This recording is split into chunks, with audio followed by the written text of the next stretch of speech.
I'm in love, I'm in love with Jesus, I'm in love. Hi guys, what's up? This is your girl Kunai Karen and I'm back again with another video. So today I've got an amazing guest with me and I will do her the honors by allowing her to introduce herself so you guys get to know her. So yeah. Thank you so much. Hi everyone, my name is Sincominkosi Khumalo. I was born on the 14th of June 1990 something. Can you guess my age? She's probably 23, 24, 25. Ooh, okay. Oh, in her 16s, guys, don't worry. I'm not surprised because you know someone thought I'm only 2K and I was like, eh? Yeah. But anyway, to the nearest only 2K. Yeah. I was born in 1998. So yeah, I'm turning 25 soon, silver jubilee. I'm an artist, doist, I draw. Yeah. And, I'm just a versatile person, but for now, that's what I do. A bubbly introvert, or they call it extroverted introvert. Yeah. Balance. So when I want to be out there, these days, but I just want to be indoors. Yeah, and then I love Jesus. Like I'm a believer. Okay, a growing believer, and I just love good vibes, peace and stuff. So that's just me in a nutshell. And honestly, I know she didn't add this, but she's a very, very sweet soul. I mean, guys.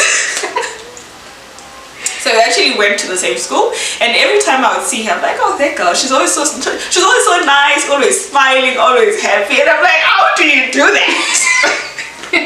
How do you do that?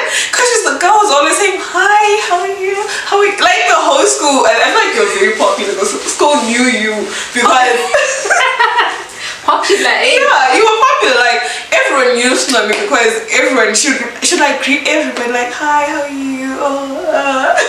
And in my mind I'm thinking, how do you do that?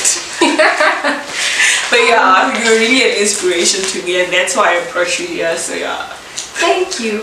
I think maybe it's just that element of spirit of wound, you know, just loving your neighbor as yourself. Yes. Regardless of how some people treat you, you just always have to kill people with kindness. Yes. Yeah. She's super kind, guys.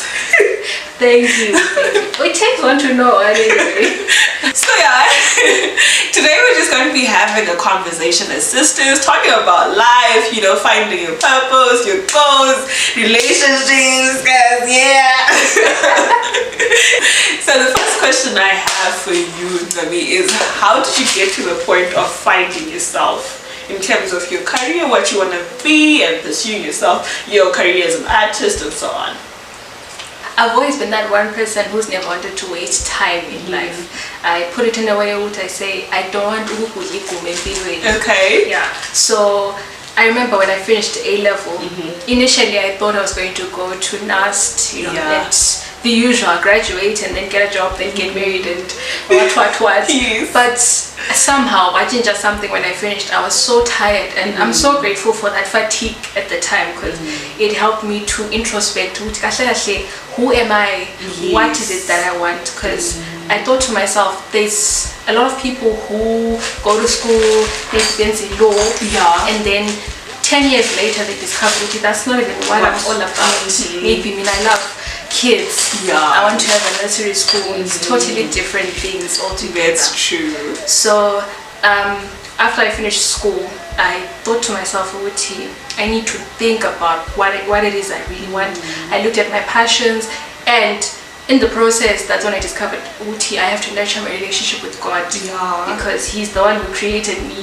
So He's got what's called manual. Yes. So I would pray a lot. That's when I learned how to properly fast. Okay, not properly fast, but not in a religious way. Yeah, so I would stay in fast and pray, and then I got to learn how to hear from God slowly but surely. And I'm still in that process as well. So along the way, I felt the urge to tap into our talents. I'm thinking of that parable. Our talents, the master gave his servants talents, and then as one buried them, then the others multiplied them, then they were blessed according to how they multiplied. So I thought to myself, this is going to happen actually in the end. God is going to ask you, what did you do with whatever I gave you? So one in Chisa, I used to love drawing, for example. what am I doing with this drawing? art? Yeah, so I thought to myself, let me multiply this and grow it and nurture it. So that's how I started drawing. Like, Okay. Alright. Yeah. So. Wow, that's true. Like, she's very passionate. And one of the things that I love about you that I've observed is you're a very God-fearing woman. Like, you love God and you bring about that. And I love people who glorify God with their work, which is like, okay. Because that's what we do on this channel, and that's what we are about. The next question is, what are the challenges you faced as an upcoming artist? You know the tradition is you have to go to university after your A-levels, you have to go to uni. Didn't you have like one of those, you feel like, oh, my friends are progressing and I'm not going there and stuff? One thing that I told myself was I will not look at other people's journeys because it will bring about some sort of jealousy. Yeah. So I told myself that I'm going to run my own race and be proud of them. They're doing their own thing and I'm doing mine. So I eliminated that element. They're progressing and maybe like we're progressing in different places. Yeah. So that's what I told myself. And to see we're running different races. Yeah. So yeah. The challenges that I faced were relatives, especially like, like, why are you not going to school? And I'm like, I wish they knew. It's deeper than just going to school. You can't just get up and go to school. You have to have a why for going there. Yeah, that's true. So that's been one of the challenges. And then also I think sometimes I worry, maybe I did not hear God correctly. Okay. Yeah, that element of waiting. What if I'm supposed to be there, but I decided to wait, but I just trusted what I heard first. I'll trust that. And that happens a lot, when God tells you something and you have the excitement, and God tells you something, you have this excitement, you're like, I'm going for it. But then when situation starts to arise, sometimes you're like, hey, God, did I really hear you?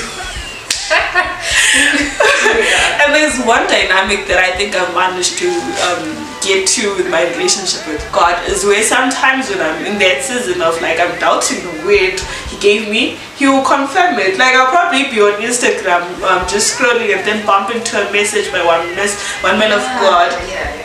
Or through TV sometimes, somebody will talk about that, or even my pastor sometimes will be at church and then he preaches on the same thing that God told me and I'm like, Lord, so you're for real? Holy Spirit. That's the Holy Spirit. Yeah. So that's one thing that I've managed to do.